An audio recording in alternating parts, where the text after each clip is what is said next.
하나님 감사합니다. 저희들에게 귀한 시간 주셨습니다. 은혜로 함께 하여 주시고 특히나 지혜와 명철로 함께 하여 주시옵소서. 주를 더 알기 원합니다. 우리가 놓치고 살아가는 많은 부분들 알기 원하시는 그 하나님의 소망을 이 시간 저희들의 내면 가운데서 저희들의 삶 가운데서 현실화시킬 수 있도록 하나님 저희들에게 귀한 깨달음으로 함께 하여 주시옵소서. 겸손함으로 또 무장시켜 주셔서 머리로만 아는 것이 아니라 그것을 가지고 삶 속에서 하나님께서 원하시는 대로 살아갈 수 있는 저희 모두가 되게 하여 주시고 그것들을 통해서 우리의 삶이 우리의 영혼이 아름다워지도록 더욱더 복되게 되어줄 수 있도록 하나님 도와주시옵소서. 예수님 이름으로 기도합니다. 아멘. 네. 14. 크리스찬이 다른 훌륭한 동행자 소망을 만나다. 네, 한번 요약을 한번 해주세요. 요약. 네. 크리스찬이 이제 믿음이 가버리고 다시 이제 길을 떠나죠. 그러는 와중에 또 소망이라는 또 새로운 동반자를 얻어서 다시 동행을 하게 됩니다. 그래서 이제 도시 이름도 사심이었었나? 어쨌든 이름이 사심. 사심을 만나는데 그 어떤 도시를 가는 중이었죠?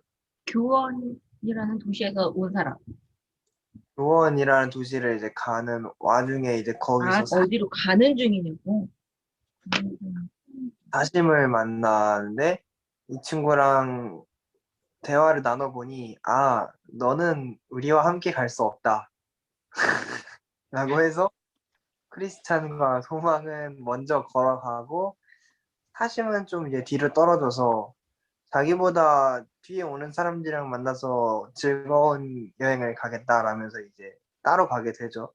그러던 와중에 이 사심이라는 친구는 3명의 알고 있던 친구를 만납니다. 애전이라는 친구랑 세육이라는 친구랑 한 명 더 있었는데 구두쇠. 구두쇠 맞습니다. 구두쇠. 얘네들이랑 만나서 동행을 하게 되는데 아주 넷이서 죽이 잘 맞죠. 죽이 잘 맞고 이제 뭐 자기들이 그 믿는 신앙에 대해서 열심히 얘기를 하면서 이거에 대해 어떻게 생각하냐라고 했는데 아주 좋아라 하면서 네 말이 맞다 하면서 이제 하고 있다가 그럼 이 얘기를 워낙 크게 해가지고 앞에 가는 걔네들한테 들린 거죠. 크리스천이랑 소망한테. 그러면 가서 당신들의 생각은 어떠냐 이제 또 물어보자. 얘기를 해보자라는 마음을 먹고 하는데 그 소리를 들은 그 크리스찬과 소망도 얘기를 하려고 좀 발걸음을 늦춰서 어제 걔네들이 만나서 다시 얘기를 떠들어요. 그런데 이제 그들이 말한 그 신앙에 대한 궤변을 아주 완벽하게 논파를 해버리죠. 로셋 아내 얘기도 나오고 탐욕과 관련된 소돔 얘기와 함께 그렇게 돼서 이제 걔네들은 아무 말도 못하고 다시 또 떨어져서 가게 됩니다. 그러는 와중에 또 보이는 게 은광이 있는데 그 은광을 가면은 쉽게 재물을 얻을 수 있다고 하는 은광인데 거기에 이제 유혹에 빠져서 가는 애들은 막 상을 당하는 거예요. 막 갑자기 땅이 꺼져서 죽거나 발을 헛디뎌서 죽거나 막 불구가 되거나 이제 그런 은강 앞에서 대마인가? 대마 맞죠? 대마라는 친구가 크리스찬이랑 소망을 꼬드깁니다. 그 중간에 160페이지, 161페이지 비는 거를 받았어? 네, 받았습니다. 김윤주 전사가 줬어? 네. 네. 어,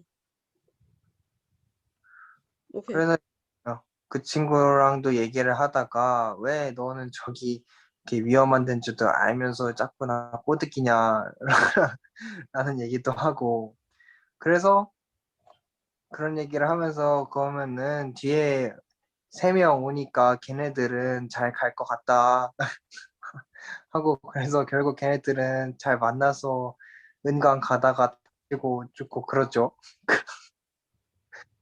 이런 내용이었던 것 같습니다. 음, 그래요.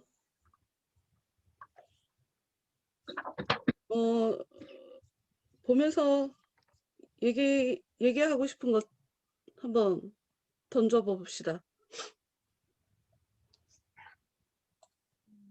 음. 아, 저는 여기 보면서 얘네들 진짜 저급하다라는 생각이 너무 많이 들었어요. 천박하지? 네, 진짜 말을 어떻게 저렇게 천박하게 할 수가 있나. 음, 나는 그런 감정이 되게 많이 들어가지고. 이름에 다 나오지, 이름에? 네. 그냥 캐릭터니까. 근데 진짜 이게 보면 볼수록 진짜 놀랍고 너무 화가 나는 게 다 순례의 길을 걷고 있는 사람들인 거잖아요. 그렇죠, 그렇죠, 아, 그렇죠, 그렇죠.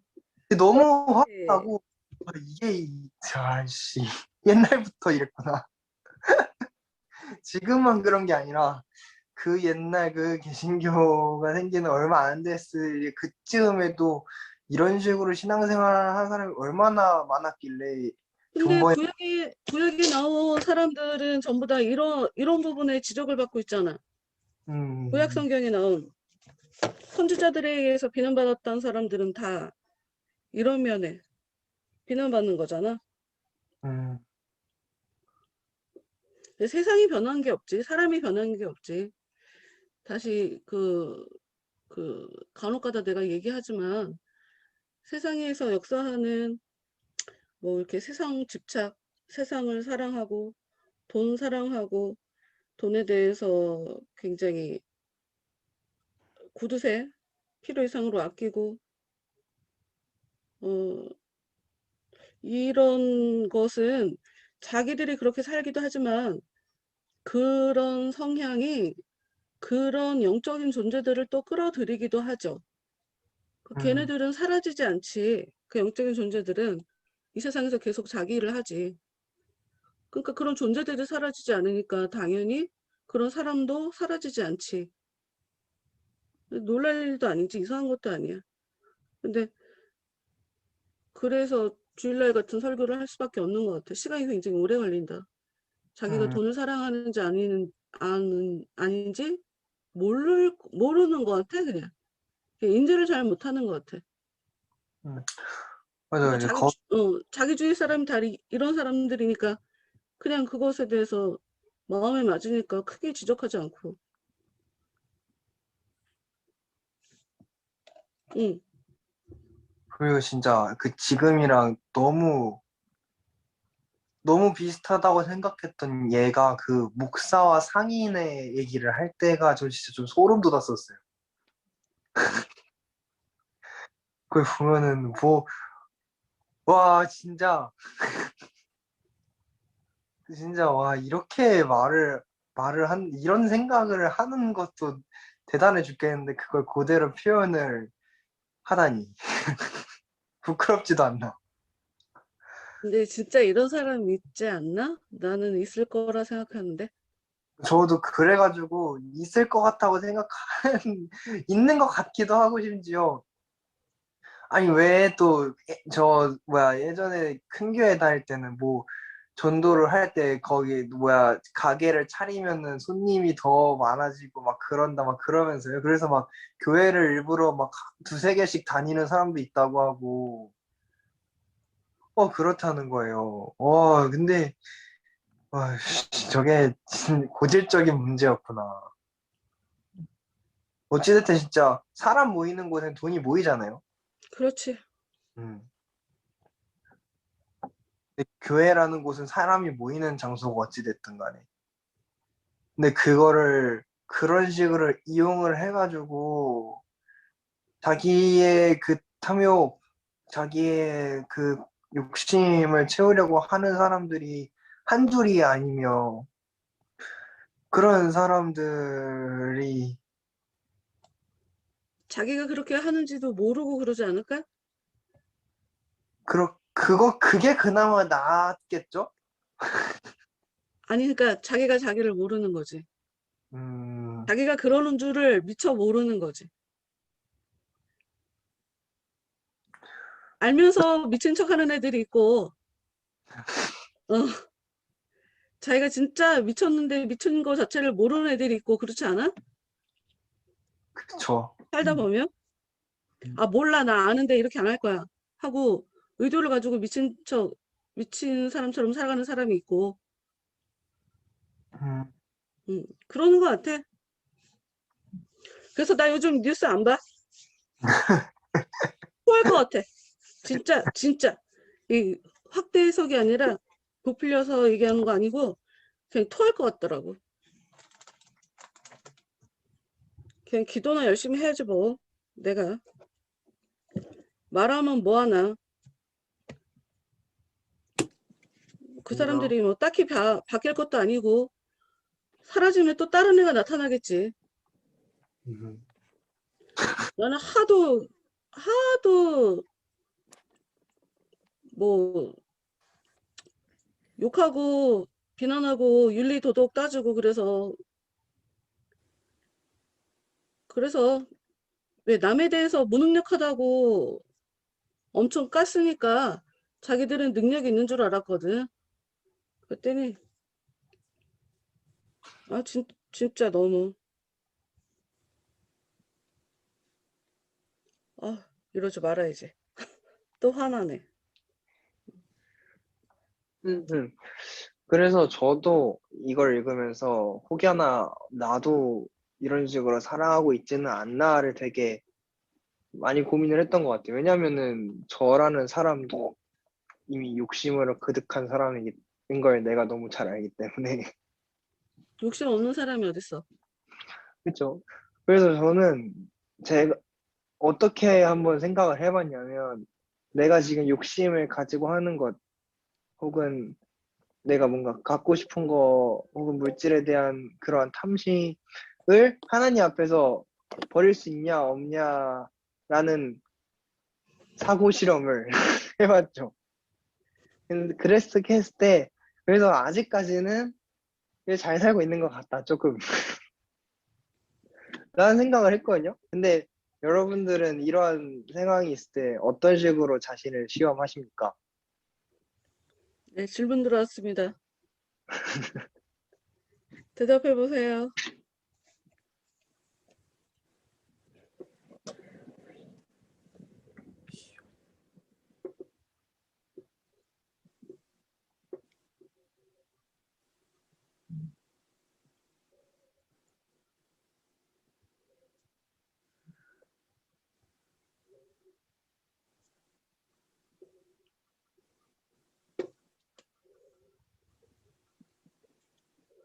혹시 음소거 하시는 건 아니죠?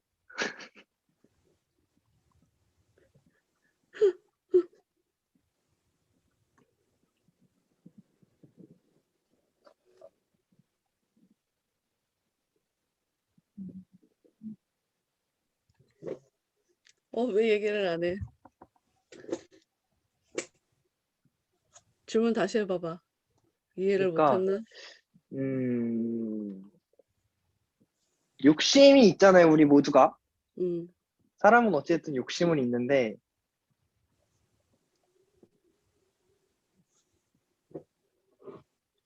내가 그 욕심을 하나님보다 우선시하고 있느냐, 그렇지 않느냐를 판단하는 어떠한 시험, 나에게 치르는 실험, 혹은 증거라든지, 뭔가 질문이 더 애매모호해졌나?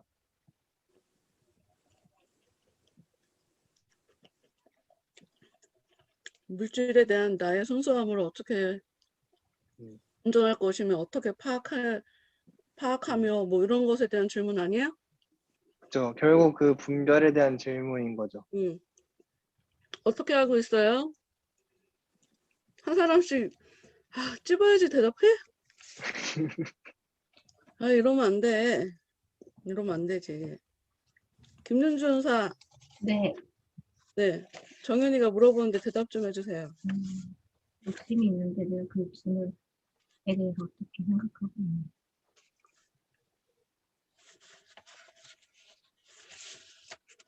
음,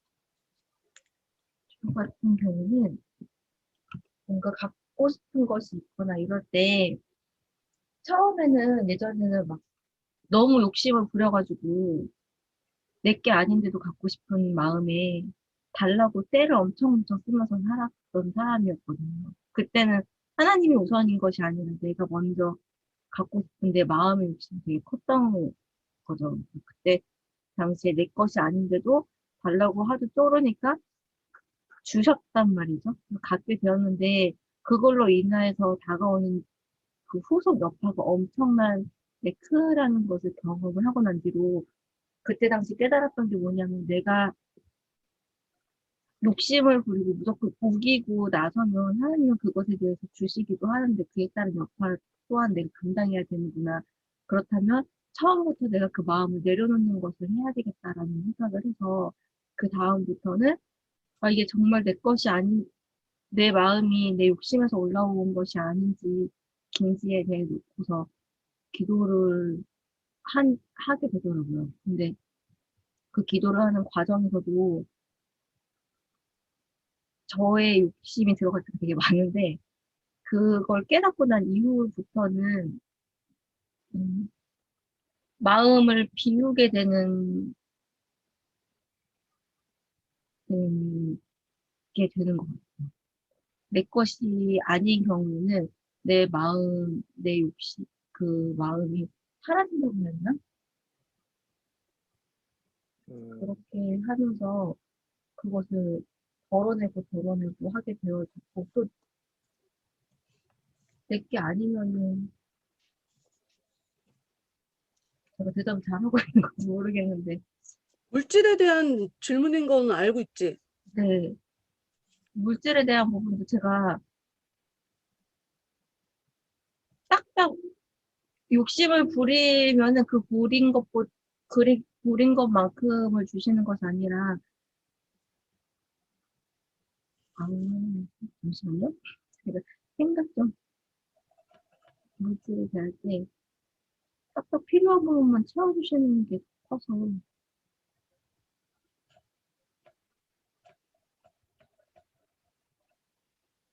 음,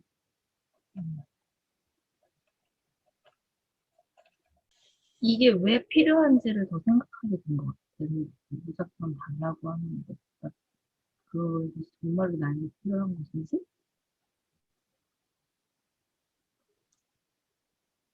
그렇고 기도하다 보면, 정말 필요한 경우에는 딱 그 필요한 만큼만 하나님께서 채워주시는 것을 경험하게 되고 그 이상의 것을 요구하면 그리고 또 내 욕심을 부리고 나서 그러니까 그 이상의 것을 요구하게 되면 오히려 채워져야 할 부분까지 놓쳐버리게 되는 죄송합니다. 제가 말이 잘 정리가 안 돼.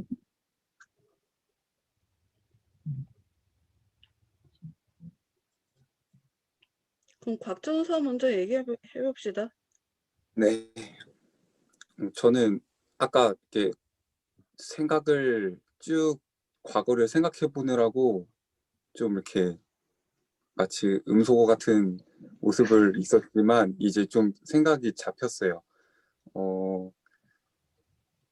우선은 처음에 저는 우선 기본적으로 어렸을 때부터 성향이 갖고 싶어도 가질 수 없던 환경에서 자랐기 때문에 저는 무조건 모든 걸 내려놓는 게 우선 제 기본적인 성향이었어요.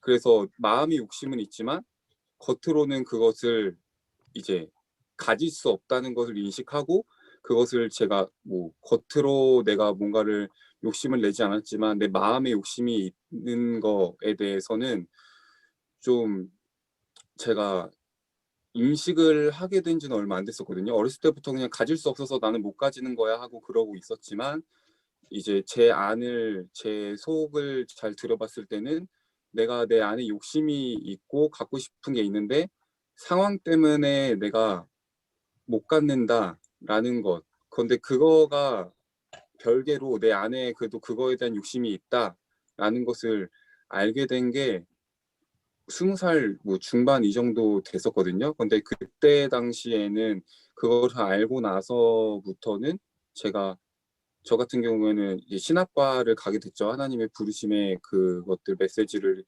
느끼고 그때부터는 아예 그냥 그 욕심이라는 거에 대해서 무조건 또 내려놔야 된다. 물질에 대해서 내가 좀 하나님 앞에 좀 유연성을 가져야 된다라는 마음이 있어서 그것을 두고 좀 기도를 해왔기 때문에 제가 분명히 안에 뭐 물질적인 어떤 좀 압박감이나 그런 좀 두려움들은 있었지만 그것들을 계속 내가 이게 욕심인지 아닌지에 대해서 시험해 볼 만한 그런 것들은 딱히 없었어요. 그냥 그런 마음 드는 것 자체가 그냥 욕심이라고 생각을 판단을 하고 있었고 근데 그 후에 이제 제가 그 물질에 대해서 이제 하나님께서 제 인생 같은 경우에는 하나님께 집중을 하면 물질은 하나님께서 나에게 딱 맞게 주신다는 것을 여러 삶으로 제가 체험을 했었기 때문에 그 이후로는 제가 이것들을 어떤 내 스스로 이게 욕심인지 아닌지 시험을 좀 해봐서 이것들을 내가 판단을 내리는 것보다는 그냥 하나님 앞에서 내가 올바르게 살아가는 거에 더 집중을 하게 된 것 같아요. 네, 저는 이상입니다.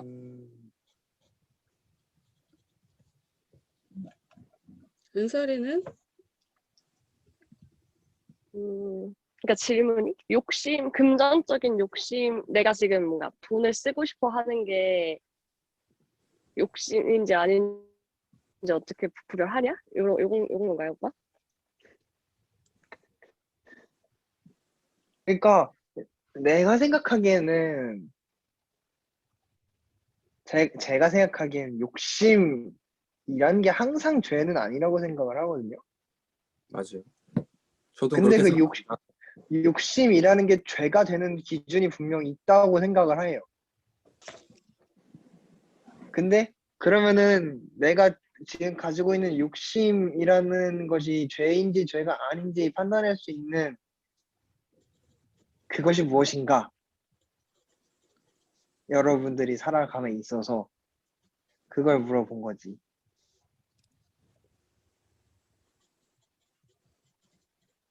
어허. 저 같은 경우에는 오히려 좀, 돈 욕심이 진짜 많은 사람이어가지고, 돈을 못 쓰는 거예요.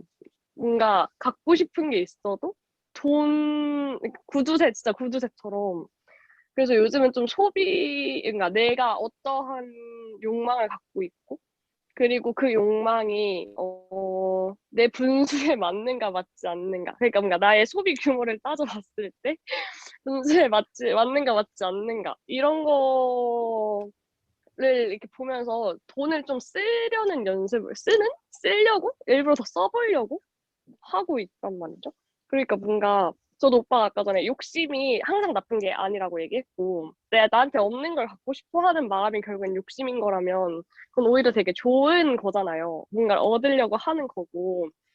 그런데 그게 뭐 어느 순간부터 죄가 되는지에 대해서는 자기 평소 생활을 그냥 돌아보면 알 수 있지 않나요? 뭔가 내가 여기에다가 돈을 많이 쓴다라거나 뭔가 내가 지금 써야 할 돈이 뭔가 써야 하는 것, 뭔가 헌금을 낸다거나 11조를 해야 한다거나 이런 것들에 대한 기준이 무너진 상태에서 무분별하게 쓰는 거는 안 되는 거고 그런 것들이 잘 갖춰진 상태에서 자신의 규모에 맞게 돈을 쓰는 건 죄가 아니라고 생각을 합니다.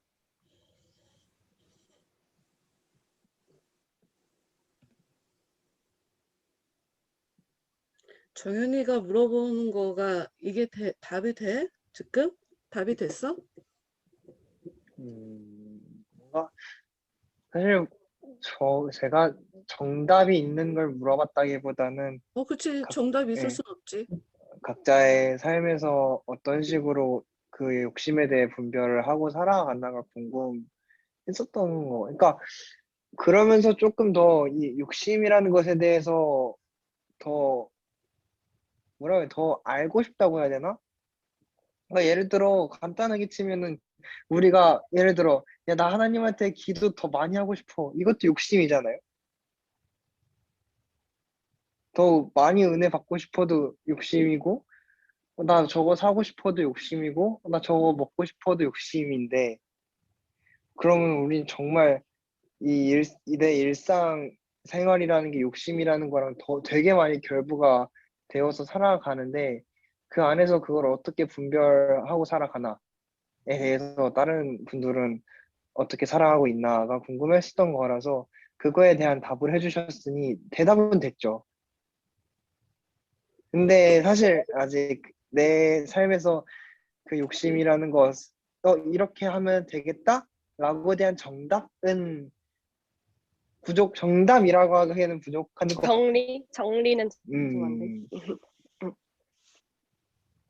욕심. 저 처음에 목사님께서 물질에 대한 부분이라고 말씀하시면서 얘기하면서 이렇게 들으면서 계속 생각을 정리했거든요. 네. 저 같은 경우에 내가 욕심인지 아닌지에 대한 거를 제가 경험했던 것 중에서 떠올랐던 게 내가 어떤 마음으로 이것을 무엇인가를 갖고 싶었을 때 어떤 마음으로 이것을 갖고 싶은가에 대해서 더 깊이 고민하다 보면 이게 정말 내 욕심인지 아닌지를 알 수 있게 되어졌던 일이 있었더라고요. 예전에 이스라엘 가고 싶었을 때 엄청 그 성지순례를 가고 싶다는 그 마음 때문에 무리를 해서라도 가고 싶은 생각이 있는데 제가 그거를 되게 합당한 핑계를 대고자 했던 게 성경에서 나오는 곳이 예수님의 발자취를 따라가는 거고 나는 신학을 전공하니까 꼭 한 번쯤은 가봐야 되지 않나라는 그 마음으로 되게 이스라엘 성지순례를 가고 싶어 했던 마음이 있었는데 그것에 대해서 그냥 놓고 나는 거기를 가야 하지 않을까요? 하나님 앞에서 그 마음을 가지고 기도를 했던 적이 있어요. 근데 그렇게 저는 그게 되게 타당한 이유라고 생각을 하고 내가 하나님을 더 알기 위해서 그 발자취를 알기 위해서 구하는 게 맞다라고 생각을 하고서 계속 기도를 하던 와중에 계속 제 마음을 들여다보니까 그게 제가 깨끗한 마음으로 구한 게 아니라 다른 사람들이 가니까 가고 싶은 마음이 되게 크다라는 것을 깨닫게 되더라고요. 그래서 그 부분에 대해서 제가 그 마음을 돌아오고 깨닫고 싹 정리를 했어요. 아, 이거 내 욕심이구나. 라는 걸 알게 되면서 정리를 하고, 그러고 나서 이제 마음을 접고 나니까 오히려 깨끗한 마음으로 기도할 수가 있게 되어지는 거예요. 이건 내 욕심이었고, 나중에 상황이 된다면 갈 수 있으면 좋겠다는 마음으로 딱 접고 나니까, 오히려 그 후에 기도했었을 때에 갈 수 있게 되어진 상황이 되게 열리게 되어졌거든요. 그때 마음이 정리가 됐는데 계속 기도를 했던 거야? 마음을 딱 정리하고 난 뒤에 이거 욕심이었다는 거를 아예 내려놓고 응. 완전히 내려놓는 그 순간에는 제가 가고 싶다라고 붙여놨던 거 자체를 아예 다 뜯어버리고 나서 그곳에 대해서는 더 많이 기도를 안 했던 것 같아요. 왜냐면 욕심이라는 걸 알고 났으니까. 마음에서 접고 근데 그게 이스라엘을 가기 한 일주일 정도 앞두고 나서야 그 마음이 되게 완전히 정리가 된 거예요. 그러니까 그러고 나니까 그것에 대해서 돈을 주세요라고 기도를 하지 않았는데 오히려 갈 수 있게 되는 환경이 열려지게 되었거든요. 그래서 그때 당시 제가 깨달았던 게 내가 뭔가를 갖고 싶어. 내가 뭔가를 하고 싶어. 라면 그것이 진짜 왜 하고 싶은지에 대해서 더 자세히 나를 돌아다 보면 그게 욕심인지 아닌지를 깨닫게 되어지고 그것에 대한 마음을 완전히 내려놨을 때에 주시는 그것이 정말 하나님께서 원하시는 거고 그때 주시는 것이 하나님께서 나에게 주시는 거구나. 내 마음이 깨끗해졌을 때 받는 것이 깨끗해졌다? 라는 상황이 돼야지, 그 마음이 돼야지 내가 물질도 그렇고 어떤 채워져야 할 부분들도 그렇고 그것이 이렇게 주어지는 것이 진짜 하나님께서 주시는 거구나 라는 걸 그때 알게 됐던 그 마음이 깨끗한 상태예요. 이제 그것이 내게 오든지 안 오든지 흔들리지 않을 만한 그런 상태가 되었을 때 응. 지금 나는 내가 어떤 타이밍에 내 얘기를 할까 했다가 지금 딱 김윤주가 내가 얘기하고 싶은 부분을 딱 얘기를 해서 이제 나도 얘기를 할게. 얘기 안 하고 그냥 넘어가려고 했는데 나 같은 경우에는 그것 때문에 내가 조바심이 나고 신경이 많이 쓰이고 내가 그것 때문에 내가 정작 집중해야 할 것에 대해서 집중 못하고 하면 그건 무조건 욕심이라고 생각해. 내가 가질 수 없는데 필요 이상으로 내 마음을 이리저리 흔들어 놓는다고 하면 그걸 욕심이라고 난 생각해. 그리고 대충 알아. 내 나이가 이 정도 되면 욕심이다 아니다 그냥 감으로 알아. 그리고 나도 박정서처럼 처음부터 그냥 무조건 갖고 싶은 거 그냥 내려놓는 것부터 했어. 갖고 싶다라는 거 생각 자체를 사실 하지 않으면서 살았어.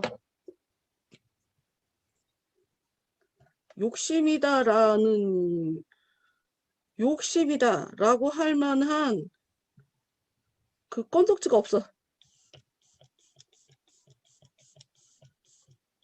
굉장히 수동적으로.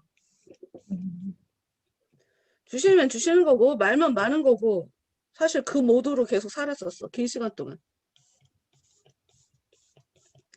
그거는 곽전사가 아까 그 집안의 가정 형편, 가정 환경의 영향이라고 그랬지만 나도 마찬가지야. 엄마 아빠가 갖고 있는 거 뭐 다 걷어가시더라고 하나님이 다. 그러니 뭐 의미 없더라고. 그리고 아무것도 없는 중에 그분이 나한테 오셨기 때문에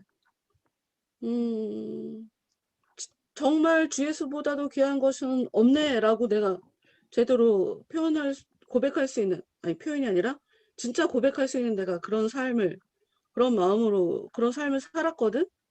그러니 거기다 대고 내가 뭘 주세요, 뭘 갖고 싶다 이런 생각 자체를 아예 안 했던 것 같아. 어떻게 보면 잘난 척이다. 그러네. 근데 그러면은 응, 궁금한 부분이 뭐냐면 응. 주시는 것만 그냥 그러려니 하면서 사셨다고 했잖아요. 응. 그러면은 뭐라고 해야 되지? 근데 제가 알기로는 목사님은 병고침도 바라셨고 어디가 아프면 그것이 이제 치유되길 바라는 것도 욕심 아닌가요? 그걸 어떻게 욕심이라고 그래? 욕심과 욕구는, 야, 그러면 배가 고프니까 뭘 먹고 싶다. 이것도 욕심이라고 해야 돼? 욕구와 욕심을 구별해야지. 욕구와 욕심. 어. 욕구는 내가 할 수 있는 거 하는 거면 욕구고, 아니지. 아, 또 그렇게 하면 또 너무 멀리 가는데? 야, 근데 그거 얘기하면 오늘 이거 아예 못하는데? 근데 저도 비슷한 부분에서 조금 궁금했어요. 뭔가 수동적인 삶의 태도라는 워딩을 쓰셨는데, 응. 제가 봤을 때 목사님은 굉장히 능동적으로 기도하셨고, 아니야. 그렇게 보이는 거야. 뭔가, 내가 그러고 바뀌었어. 전이랑. 내가 우리 찬미가 초등학교 2학년 때, 3학년 때 이 정도 될 때까지 하나님한테 돈 달라는 기도를 해본 적이 없거든? 한 번도. 뭘 주세요라는 기도를 해본 적이 없어. 그런데 처음으로 기도를 했어. 그때 왜 기도를 했냐면 찬미가 학교를 갔다 왔는데 막 울면서 들어오는 거야. 우리 집이 있고 집 바깥에 화장실이 있었거든. 근데 그걸 어떻게 아이들이 알게 됐던 모양이야. 근데 그걸 가지고 약 올리면서 야 너네 거지냐 뭐 이렇게 약 올렸대. 근데 돈이 없는 게 아니라 교회 가는 곳곳마다 교회를 3번 옮겼는데 그 동네로 그러니까 결혼하면서 다니는 교회 다녔던 2번인가 3번인가? 3번째는 나중이다. 찬미 때까지는 2번이구나. 가는 데마다 건축을 한다고 하니까 집 사는 거는 뭔가 좀 그냥 단칸방에서 계속 아이들이랑 같이 살았는데 굳이 그것에 대해서는 아예 그냥 생각을 안 하고 그냥 그냥 그냥 살았던 것 같아요. 헌금하는 게 감사하고 그냥 드릴 수 있는 것에 대해서 감사하면서 살았거든. 근데 그거 창피하다고 생각해 본 적도 없고 근데 아이가 울면서 들어오니까 처음으로 내가 하나님한테 기도했지. 하나님 저희 이제 이사 갈 때가 됐나 봐요. 집을 좀 주세요. 근데 이제 그 기도를 하면서 뭐 그동안 드린 게 많으니까 주세요. 뭐 그런 의미는 아니었어. 근데 때가 됐으니까 모르겠어. 다른 기도 내 워딩은 전혀 기억이 안 나. 그냥 아니 갈 때가 됐나 봐요. 이사 갈 때가 됐나 봐요. 그냥 그 기도를 했을 뿐이거든. 근데 한 달이 안 돼갖고 집을 얻게 됐어. 집을 이사를 해서 들어가게 됐지. 과정 하나하나 디테일하게 얘기할 순 없는데 나한테 가장 중요한 욕구는 내가 하나님 뜻대로 사는 사람이 되고 싶다라는 그게 유일한 내 욕구였고 그냥 그것 때문에 사실 이때까지 왔고 신학대학 가라고 할 때도 난 신학대학 갈 생각이 없었고 그냥 나는 비인가에서 공부해서 그냥 음, 굳이 나이도 있는데 정규 신학 과정을 갈 필요도 없는 것 같고 뭐 등등. 근데 이게 하나님이 억지로 하라고 그래서 여태까지 했던 것 같아. 어떤 부분을 능동적으로 본 거지? 나의 어떤 부분을 보고 능동적이라고 느낀 거니? 계속 막 탐구하시고 공부하시고 그런 부분.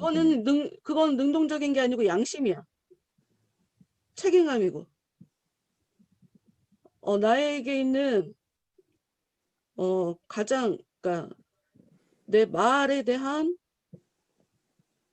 내 마음속에 있는 기본 베이스에 깔려 있는 그 근본적인 그 밑바탕에 어떤 게 있냐면 헛소리 하는 거 싫어.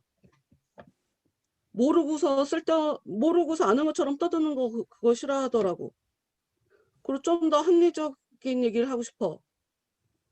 그리고 아무리 봐도 표현법의 차이가 있을 뿐 같은 얘기를 다르게 표현하는 것 같아서 그냥 공통 분모를 얘기를 하고 싶고 공통 분모를 찾고 싶은 거고 같은 얘기를 여기서는 이렇게 표현하고 여기서 이렇게 표현하는 건데 왜 이렇게 다르게 표현하고 있나를 그냥 보면서 이것이 똑같은 얘기다 하는 것을 그냥 규명해서 밝히고 싶은 것뿐이야.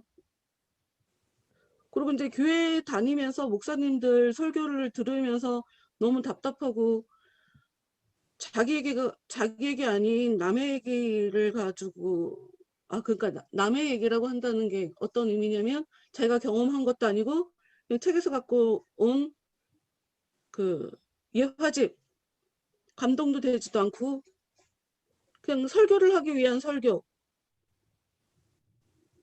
그냥 그런 게 너무 싫어서 난 내가 이것도 완벽할 수 없다는 거 알아. 그런데도 불구하고 난 내가 삶 속에서 겪은 거를 그러니까 보통 내가 이런 일을 겪었다. 아마 이런 얘기를 되게 많이 할 거야.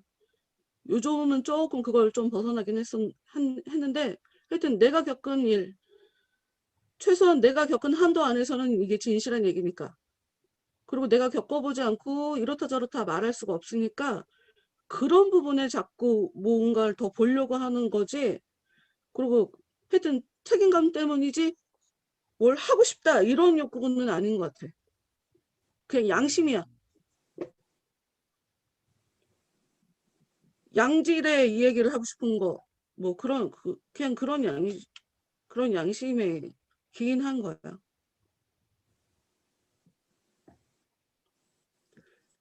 내가 처음에 와, 진짜 갖고 싶다 라고 했었던 게 있었어. 자동차가 있긴 했었어. 필요 이상으로 굉장히 너무 좋아하는. 근데 그때까지만 해도 이제 신학대학 다닐 때였었는데, 야, 뭐 자동차가 네 영혼에 뭐 필요한 거라고 무슨 자동차 보고 그렇게 좋아해. 나 원래 차도 되게 좋아하거든. 나는 차를 되게 좋아하는 사람이야. 난 사람보다 기계를 좋아해. 기계는 내가 원하는 대로 움직여주잖아.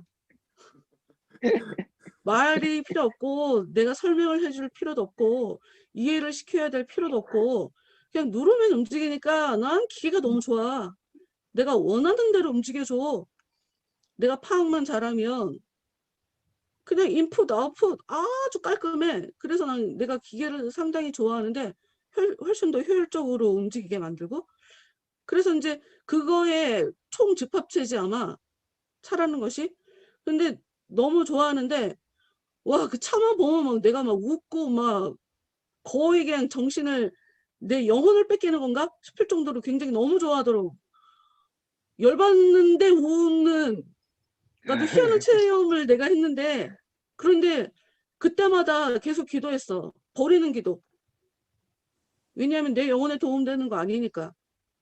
내 영혼에 도움 안 되는 거면 관심을 가지면 안 된다 하는 게 겉으로 내가 드러내지 않지만 지금은 그 정도까지.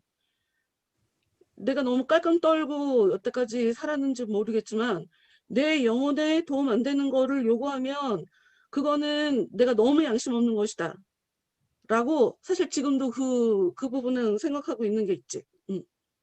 그 그래서 부분은 조금만 더 자세하게 설명을 해주실 수 있으세요? 차를 그, 어떤 거? 내 영혼에 도움이 안 된다라는 차를 갖는 것이 내 기준. 영혼에 무슨 도움이 돼? 내 영혼은 하나님의 은혜만 반기는데 은혜를 채워서 내 죄성, 내가 갖고 있는 이 문제점들 이거 이렇게 덜어내고 발전해 나가고 이게 중요하지. 차 갖는 거는 사실 하나도 나한테는 중요하지 않지. 그 차 자체가 나의 영혼에 영향을 주진 않지. 차 덕분에 야, 내가 진짜 저런 걸 좋아하는구나를 깨닫게는 만들어줬지. 근데 하여튼 계속 버렸어. 1년 반 정도 그랬던 것 같아. 계속. 그리고 왜 또 버렸냐면 그 당시에 남편이 생각하는 차는 그 에코스가 나오기 전이었는데 남자는 그냥 무조건 그랜저야.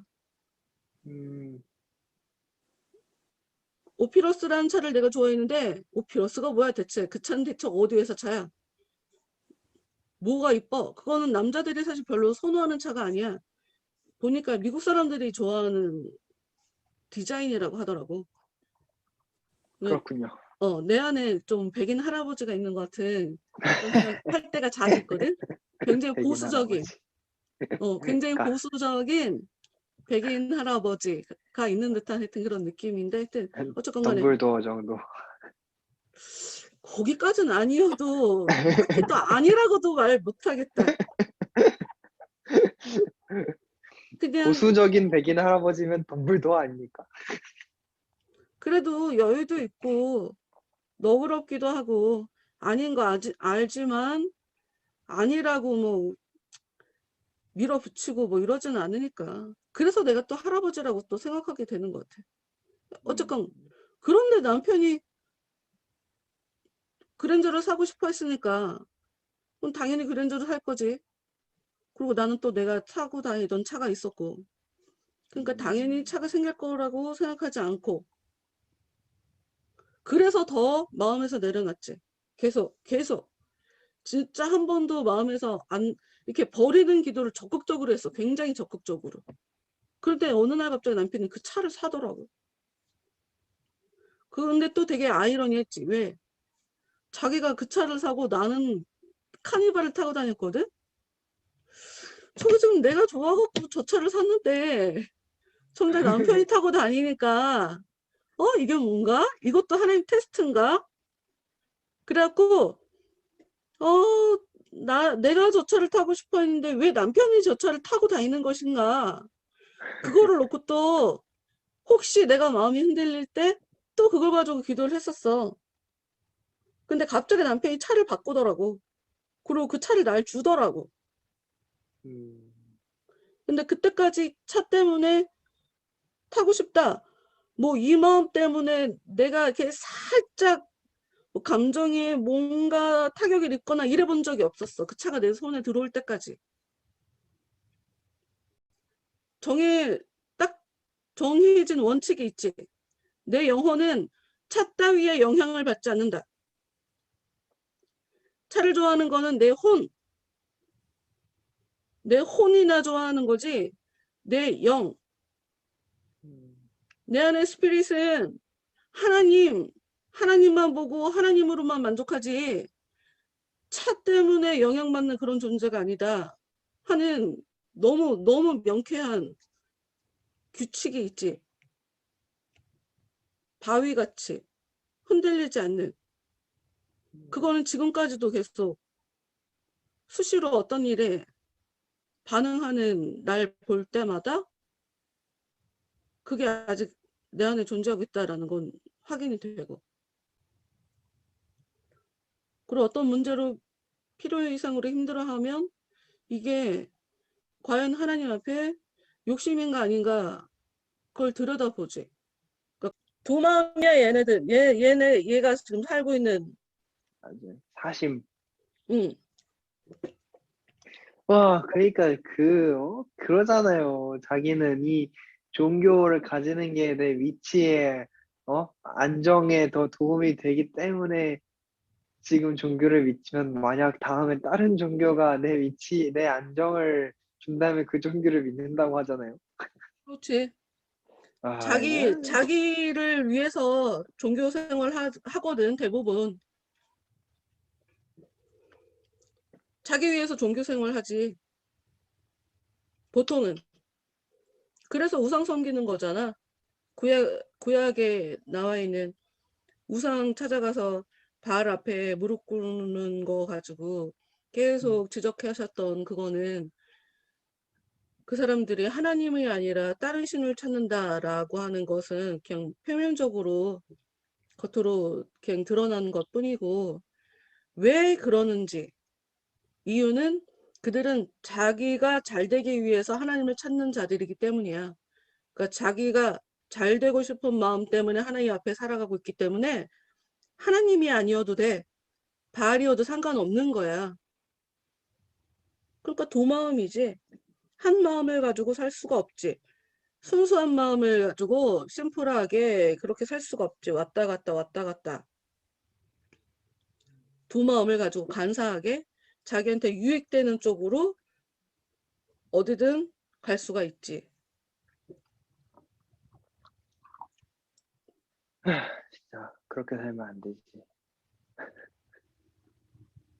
그리고 내가 진짜 자주 느끼는 게, 그러니까 이게 말하는 것도, 이게 왜 내가 이걸 불편하다고 느끼냐면, 내가 말을 잘 못한다고 내 스스로가 생각을 하기 때문에 더 이 말빨, 달변, 이걸 지적하기가 되게 어려운 거라. 지금 교원이 말빨, 달변이란 소리거든? 말 잘하는 애들 보면, 번지르하게 말 잘하는 애들 보면 대부분 내용 없는 애들이 많아. 알맹이가 없죠. 깊지 않기 때문에 말을 아주 잘해요. 근데 그렇다고 말 못하는 사람이 뭐 생각이 깊다. 또 이렇게 또 치우쳐서 얘기할 수도 없고. 하여튼 깊이도 있고 말도 잘하는 거 둘 다를 해야지. 그러니까 베스트죠, 내가 그거. 내 스스로 말을 잘 못한다고 생각하니까 말 잘하는 사람을 지적하기가 되게 불편하다. 네가 못하니까 남자라는 걸 지금 깎아내리는 거냐? 이러고 내 마음에서 큰 울림이 항상 울리기 때문이야. 하여튼 생각 깊지 않으면 말 잘하더라고. 고민하지 않고 자기 말에 대해서 책임지지 않아도 되잖아. 그렇죠. 그래서 말을 잘하더라고. 말을 잘하죠. 그러면 응, 웃길 거 응. 없으니. 이러면 부담이 이러면 없고. 되고 이러면 이렇게 말 돌리고 또 저러면 저렇게 또 말 돌리고 나중에 또 미안하다고 사과하면 되지 뭐. 이렇게 굉장히 좀 쉽게 사니까 말을 잘하더라고.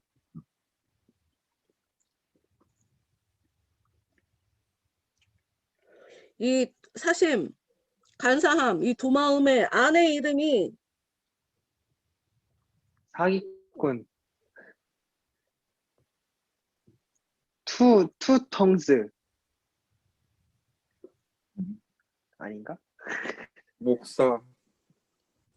응? 인?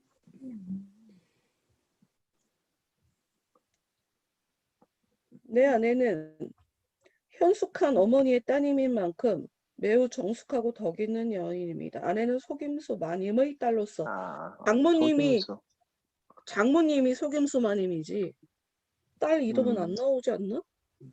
모르겠네.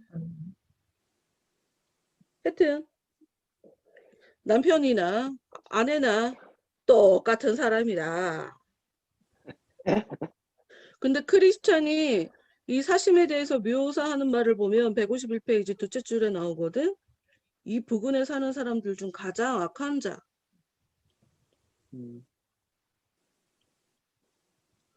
도마음이니까 그럴듯하게 자기를 묘사할 수가 있어. 그럴듯하게 살아갈 수 있다고. 합리적으로 산다잖아요. 합리적. 내가 여러분한테 인간은 누구나가 다 도마음이다. 그러니까 우리가 깨끗한 척하면 안 된다. 하고 자주 얘기를 하지만 성경이 우리한테 도마음이 있는 사람 정결하지 못한 자다. 도마음이 있으면 무엇을 기도하고 얻기를 원하지 말아라. 하는 이야기랑 약간은 다른 맥락인 건 알아야 돼. 그러니까 내가 나한테 속지 않아야 된다라는 차원으로 도마음을 얘기를 한 거고 성경에서 도마음을 얻은 자가 기도응답을 받지 못한다라고 하는 그런 얘기는 기도는 믿음으로 해야지 기도응답이 되는데 기도해놓고 이거 안 되면 어떡하지? 하고 왔다 갔다 하는 그런 기도들이 있잖아. 그런 기도가 열매가 없다라는 차원으로 그렇게 접근한 거니까. 그리고 한 입으로 찬송도 하고 저주도 하고 하는 어떻게 좋은 일이 있겠어. 좋은 일이 없지. 이 말이라는 건 실수를 할수록 그 사람에게 족쇄로 작용하게 되거든. 이 말이라는 게 그래. 그래서 성경 보면 허탄한 말 하지 마라. 쓸데없이 말장난하지 마라. 성경에 써 있거든. 그런 얘기가. 말에 실수가 많으면 그 사람의 말에 권위가 안 서. 그러니까 말에 실수가 많으면 그 사람은 말로 다른 사람에게 뭐 선한 도구로 쓰임받기 되게 어렵다. 하여튼 그게 성경이 얘기하는 논조니까. 그렇다고 말을 안 해도 문제고. 하여튼 가장 악한 자다라고 얘기하는 게 그래. 왔다 갔다 일관성 없게 간사한 마음 가지고 이럴 땐 이렇게 저럴 땐 저렇게 그래. 진짜 가장 악하겠구나. 악한 것이지. 뭐 이 생각을 했죠.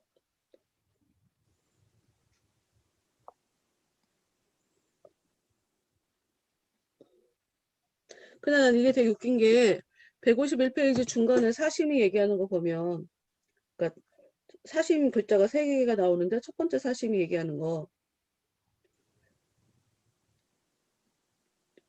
보면 난 이게 나보다 앞서 살다 간 사람들도 이런 몰지각한 일들을 묵묵히 참고 견딘 것처럼 저도 하나의 질책으로 알고 달게 참아야 하겠지요. 나에 대해서 사심이라고 하는 건 사심이라고 하는 것은 사실 내 이름이 아니다. 나랑 잘 못 지내는 그 사람들이 나한테 별명으로 지어준 거다. 뭐 이것도 다 내 몫이 아니겠냐. 내가 견뎌야 될 내 몫이 아니겠냐. 아, 나 진짜 토할 것 같아. 아유, 아니, 근데 실제로 이런 사람들 많이 보거든? 말 너무 안 예쁘게 얘기해. 뭐 나도 그렇게 얘기할 때가 있겠지. 근데 말하는 거 보면 막 비아냥거리고 남 무시하고 이런 식으로 말해. 그래 놓고 그 사람들이 자기에 대해서 어떻게 곱게 바라보기를 원하나. 양심이 없던지 생각이 없지. 그러니까 자기가 불편하게 해놓고 다른 사람들이 자기를 불편하게 하는 거를 자기가 당연히 받아야 될 핍박 같은 걸로 자기가 짊어져야 할 십자가 같은 걸로 나 진짜 이런 사람들 많더라. 아, 나도 그럴지도 몰라. 나도 그럴지 몰라. 음. 그런데 이제 크리스찬이 그 부분을 얘기를 한다고. 네가 뿌린 거가 아니냐. 네가 뭔가 잘못했기 때문에 너한테 그런 이름을 준 게 아니겠냐? 그때 사심 얘기는 절대로 그런 일은 없다고. 나는 얘랑 다르다. 이런 부분은. 나는 그럴 수 있다 하고 가능성을 열어놓지. 근데 이런 애들 특징이 자기는 깨끗한 줄 안다고.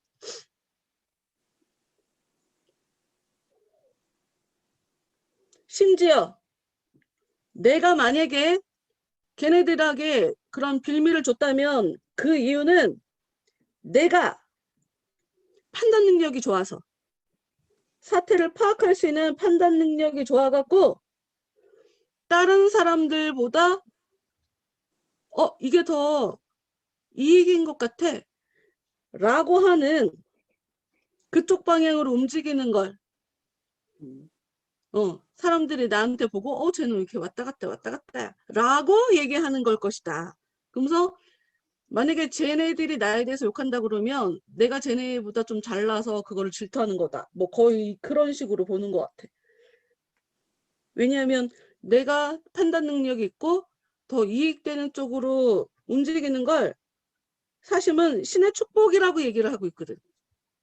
제가 잘하고 있는 것으로. 그러니까 자기가 잘못하는 것이라고 생각하면 어떻게 뻔뻔스럽게 살겠어. 더 무섭다. 더 무섭다. 그러게요. 음. 근데 크리스찬은 아주 팩폭이야, 팩폭. 맞아. 그 별명은 우리가 생각할 수 있는 다른 어떤 것보다도 당신의 취향과 뜻에 잘 어울리는 이름 같은데요. 나도 이렇게 돌직구를 막 던질 수 있는 그런 사람이었으면 좋겠다. 음.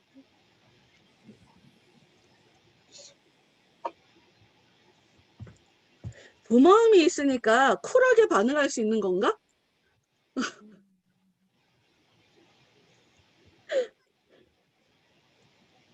부모함이 있으니까 쿨하게 받아들일 수 있는 걸까? 그럴 수도 있죠. 왜냐면 두 마음이니까. 말이 안 나와. 아니면 말고, 그치. 가? 아니면 이쪽으로 가면 되니까. 그치? 이거 아니야? 그럼 나 이쪽 하지. 하면 되지 뭐. 이것도 아니야? 그럼 다시 저쪽 가지 뭐. 이게 되잖아요. 생각을 집중해서 깊게 그거 안 하지. 근데 크리스찬이 152페이지에 보면 중심으로 들어가. 깊게 들여다봐. 사조와 경향.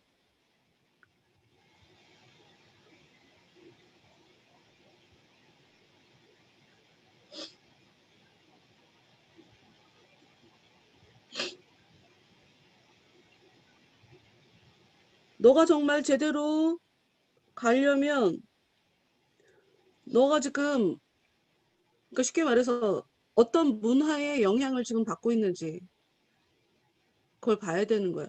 그게 시대사조거든. 그리고 너는 어떤 경향성을 네가 갖고 있냐?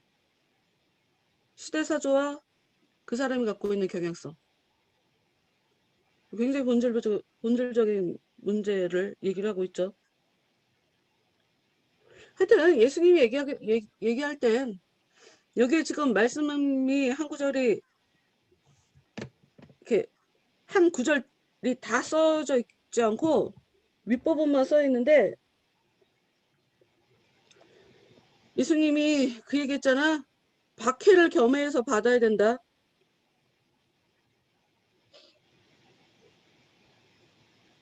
뭔지 알죠?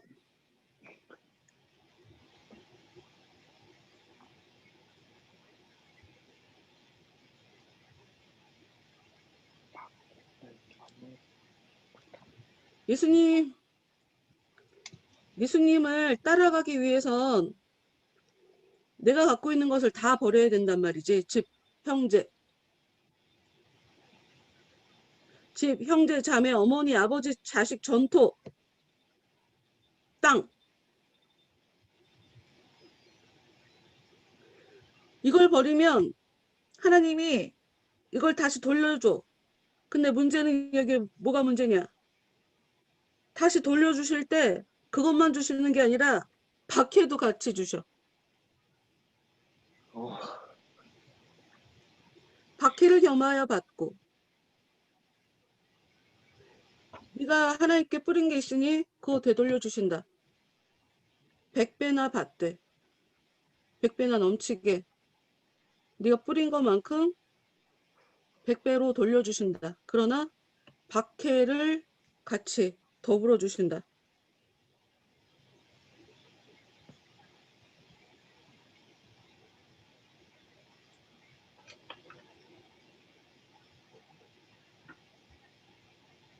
이거 설명하려면 너무 길어지니까 여기까지 하자. 박해를 겸하여 받는다가 무슨 뜻인지는 각자 알아서 한번 찾아봐 봐요. 네. 이게 요한복음에도 나와.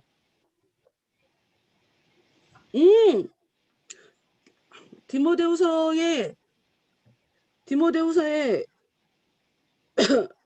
3장 12절에 이게 뭐가 나오냐면 100배나 돌려받았으니 굉장히 거부가 된 거잖아. 쉽게 말해서. 그러면 마음 중심이 흔들릴 수 있지. 쉽게 말해서 경건을 잃어버릴 수가 있어요. 주님을 향한 마음. 그래서 무릇 그리스도 예수 안에서 경건하게 살고자 하는 자는 박해를 받으리라. 주를 위해서 많은 것을 받았으나 그런데 내가 경건하게 살아야 되니까 그것에 흔들리지 않고 살려면 삶에 어려움들이 일어나지 않겠어? 그게 박해지 뭐. 다른 사람이 나한테 주는 것도 박해지만 내가 나 스스로 내 마음을 이렇게 자꾸 제어하고 우린 전부 다 죄인이니까 속에서 어떤 아까 얘기하는 욕구, 죄된 욕구들이 올라와서 막 짓밟아주고 싶기도 하고 과시하고 싶기도 하고 하는 뭐 이런 마음들 아니면 안정을 추구하고자 하는 그런 마음들 뭐 이런 것들이 올라올 때 얘네들을 마음을 밀어내야 되니까 그거 자체가 성경은 그런 식으로 사는 거를 박해받는 것이라고 동일한 관점에서 보거든.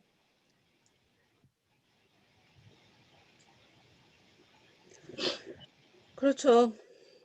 이 사심이 굉장히 부자야. 아버지가 부자야. 가진 거가 많아. 앞에 나와. 자기에 대해서 깊게 돌아보지 않아도 쉽게 살아온 사람이고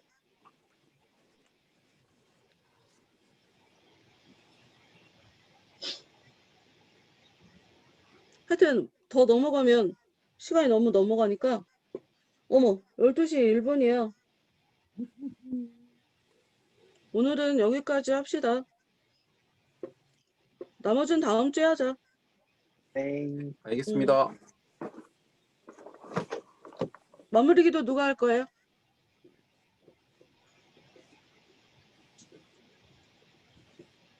나는 하여튼 여러분한테 뭔가 폭탄을 많이 던져준 것 같아서 좋아. 나는 좋은 리더는 답을 주는 사람이라고 생각하지 않아. 고민거리를 주는 사람, 생각거리를 주는 사람.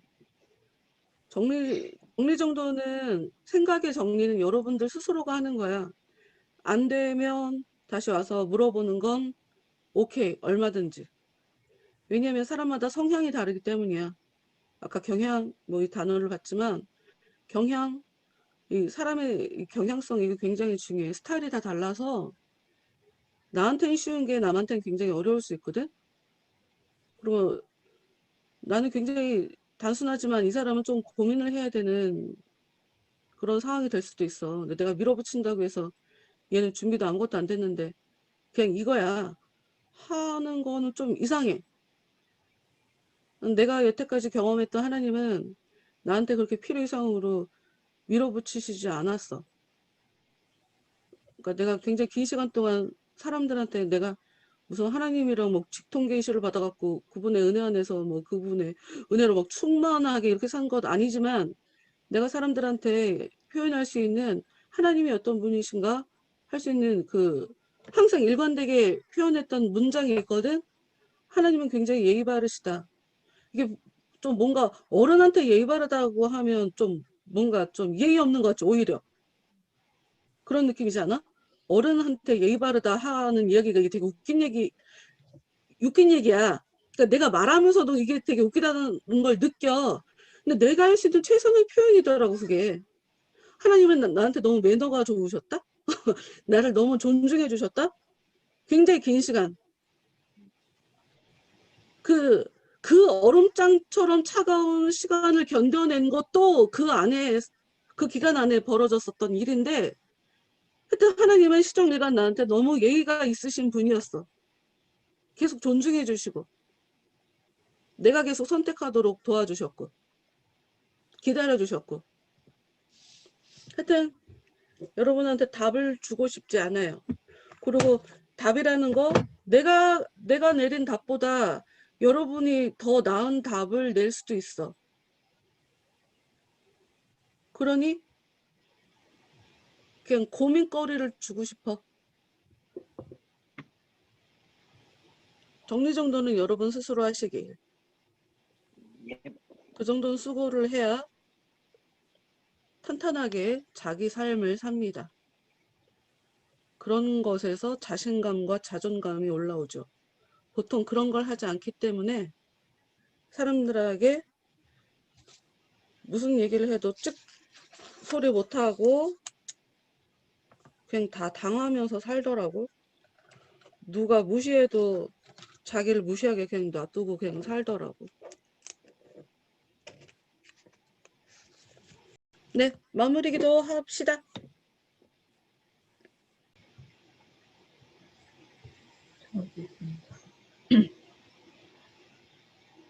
하나님 감사합니다. 이 늦은 시간 저희들이 하나님 앞에 나와서 귀한 나눔을 갖출 수 있도록 허락하여 주시니 감사합니다. 하나님 저희들이 삶을 살아가는 데 있어서 두 마음을 가지고 이리저리 흔들리는 것이 아니라 하나님 안에 중심을 바로 잡고 무엇이 옳고 그른지를 제대로 분별하면서 나아갈 수 있도록 저희들 가운데 은혜로 덧입혀 주시고 매 순간순간마다 각자의 모습을 더욱더 돌아보며 살아갈 수 있는 저희들 될 수 있도록 인도하여 주시옵소서. 주의 은혜가 아니면 살아갈 수 없다라는 것을 저희들이 삶을 통하여서 매 순간 고백하며 나아갈 수 있는 저희들 되어지길 원합니다. 주께서 부어주실 그 은혜를 기대하며 오늘보다는 더 나은 내일을 살아갈 저희들을 또 기대하며 나아가는 한 주간의 시간이 되어지길 소망하오니 주께서만 저희들을 붙잡아 주시고 이끌어 주시고 그 인도하심에 따라 제대로 살아가는 저희들 되게 하여 주시옵소서. 이제 각자의 쉼의 시간이 들어갑니다. 그 쉼 가운데에서도 주님의 평안 가운데 누릴 수 있는 쉼이 될 수 있도록 주님 은혜 베풀어 주시길 소망하며 다음 시간까지 저희들이 더 주님 안에 많은 것들을 깨닫고 만날 수 있는 한 주간이 될 수 있도록 은혜 더하여 주시옵소서. 예수님의 이름으로 기도드렸습니다. 네. 아멘. 수고하셨습니다. 수고하셨습니다. 수고하셨습니다.